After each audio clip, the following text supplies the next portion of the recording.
Okay, so today we're going to look at economic growth. First of all, I want to explain what it is. So, economic growth is the increase in economic output of a country. So, it's not just the output, but the increase normally of a country, normally after 1 year. Um, if, for example, Italy produces 2,500 billion euros worth of goods and services. Next year, maybe they produce 3% more, and that's the 3% economic growth. The GDP has increased by 3%. Normally, 3% is good for a very developed economy. Maybe a poorer economy can do much better. China in the past has done very well with economic growth because it's had to catch up, much easier to catch up and attract resources like Google and I don't know, big manufacturing giants, and be helped. But that's economic growth. So to get a really accurate idea of economic growth, it's a good idea to use GDP per capita. Per capita, we mean per person. So normally, if you look at a country like China, that's very impressive. But then if you compare it to America and you do it per capita, you see that the Americans are doing much better because they produce so much, well, more or less the same as China, but with much less people. So per capita is quite important. Suddenly you can have an accurate idea uh, of places like Ireland. Uh, if the GDP in Ireland is obviously much less than in I don't know France, but if you look at the per capita, you get more of an idea. And the per capita also means with the growth, you take out the increase in population. So if you're increasing your population by a lot, you've got a lot of immigrants, for example. Um, Germany had 500,000, I think, immigrants coming in 1 year, and were they more productive, or did they just have more people to produce? So that GDP per capita might give you an indication, a better indication of how you're doing. Um, we've got to distinguish economic growth from economic development. It is related, economic growth does relate to economic development, but economic development is much more, uh, you know, desirable than just pure growth. Development, we're talking here about well-being and quality of life. I mean, if you're getting economic growth just because your population is sacrificing their time, so they're not going on holidays and they're not having their weekends and they're working so much more in the evening and not seeing their kids, yeah, you've got economic growth, but development is the real uh, goal, objective. Um, Development means, you're better off with health, with education. If we look at the economic developments over the last 100 years, maybe 100 years ago we were working at the age of 10 in a farm for 13 hours a day, no weekends, no holidays, 365 days a year, no pension, just worked until we died, basically at about 40 years old. That economic development now is so much further down the road. We have these pensions and these wonderful lifestyles. So the real economic uh, objective should be development, but you can get there with economic growth. If we do achieve economic growth, then obviously we can invest that money in schools and pay for good infrastructure to improve our lives in quality and well-being. Now, we've also got to make a distinction between real and nominal GDP. Real GDP is without inflation and is obviously a much more accurate comparison. If we think, in 1970, a coffee cost 25 cents, many years later, it might cost a lot more, it might be worth a lot more because of inflation, but it's still one coffee. The production hasn't increased, it's just the price. So obviously if GDP is going up because of inflation, we're not getting anywhere. We're not really producing more. So it's quite important to look at real GDP and not nominal GDP if you want a real accurate analysis. To convert nominal GDP, we use the GDP deflator. And here we multiply nominal GDP with the price index in the base year divided by price index in the current year, because that will give us the percentage, inflation. If, for example, 900 billion euro, if that's the nominal GDP, and the price index is 120, in the base year it was 100, normally it's 100 if we're looking at inflation, then it would be 900 times 100 over 120, and that's 750 billion. So that 750 billion would be equal to the 900 billion, really in real terms, without the inflation. That's how much it would be worth before the inflation. Now, what are the causes of economic growth? First of all, we have limited resources, and we can do a production possibility curve here with quantity of goods and quantity of services of the economy. And here we can see the maximum, the possible output. But one cause of economic growth could be because we're not using them. So it could be very easy through more government spending or improving consumer confidence to go from X to Y without increasing the resources. You don't need to increase the quantity of workers if you've got lots and lots of workers not being used, unemployed. You just use those existing people that aren't working. So yeah, that's one way. If we try to increase our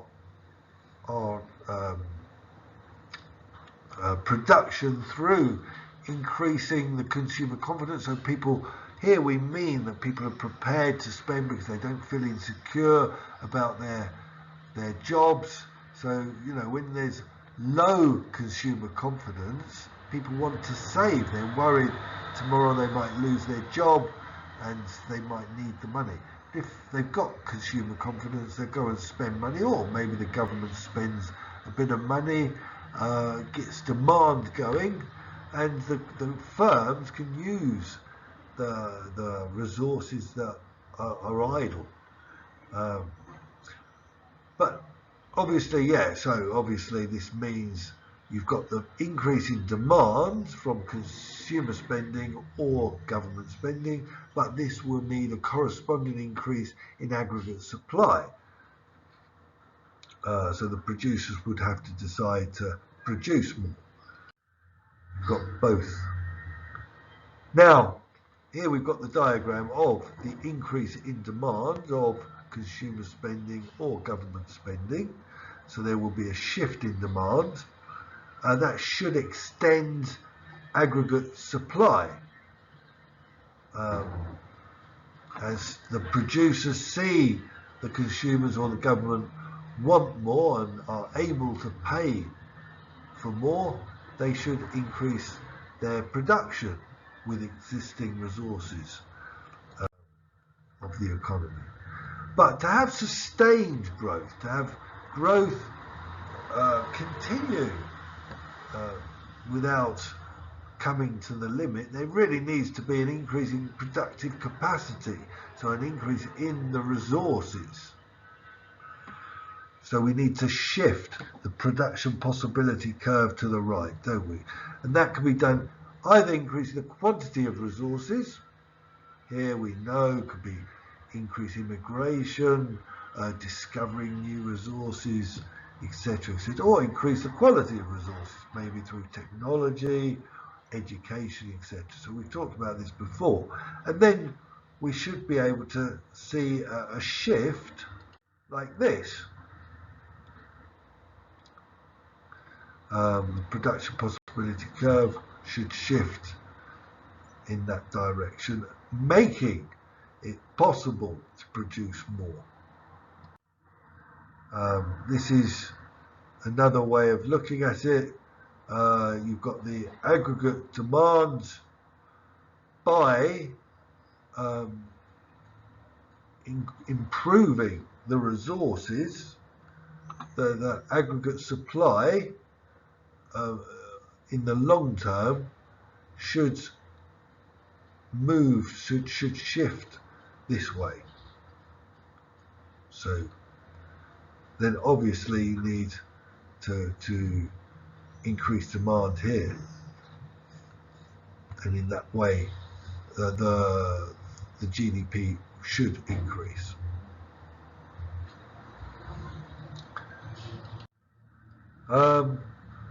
There needs to be a combination of aggregate supply shift and aggregate demand shift to get from X to Y,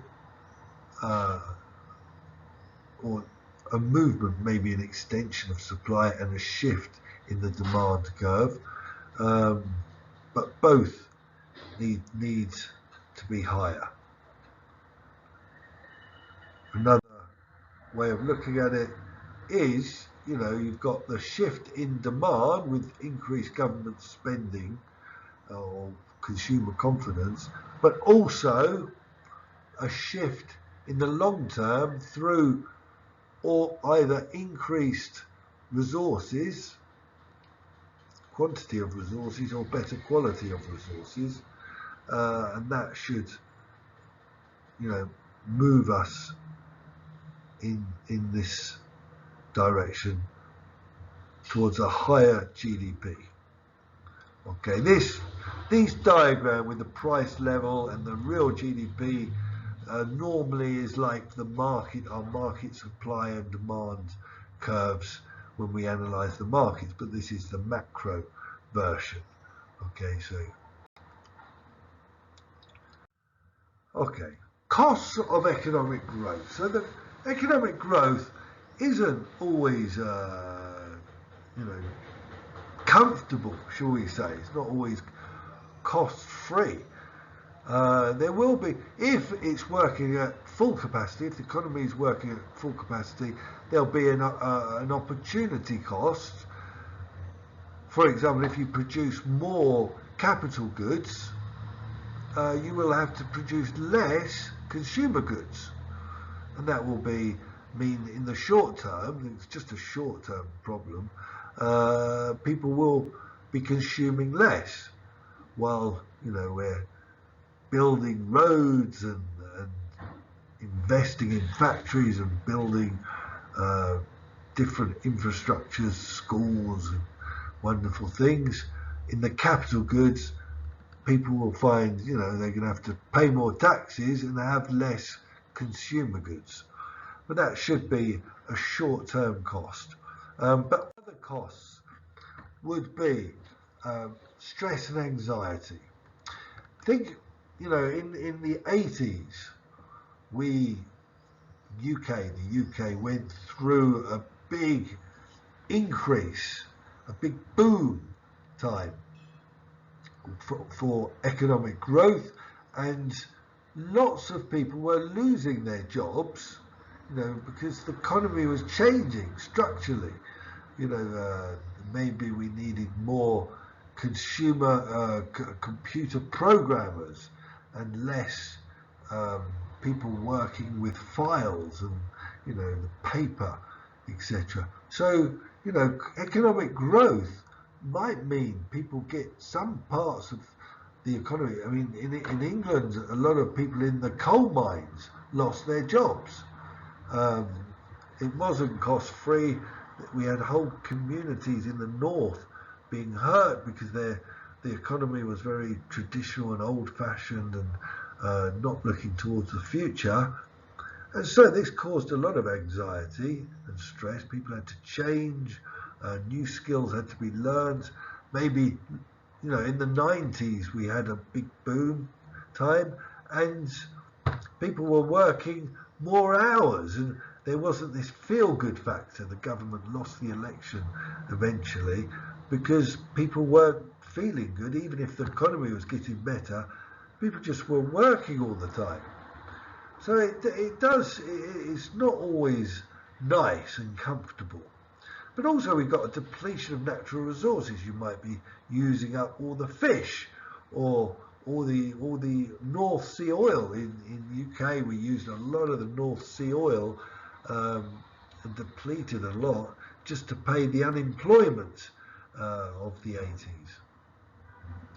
80s. When our economy was going through big changes, the people weren't all ready for the new economies, the new model of economy.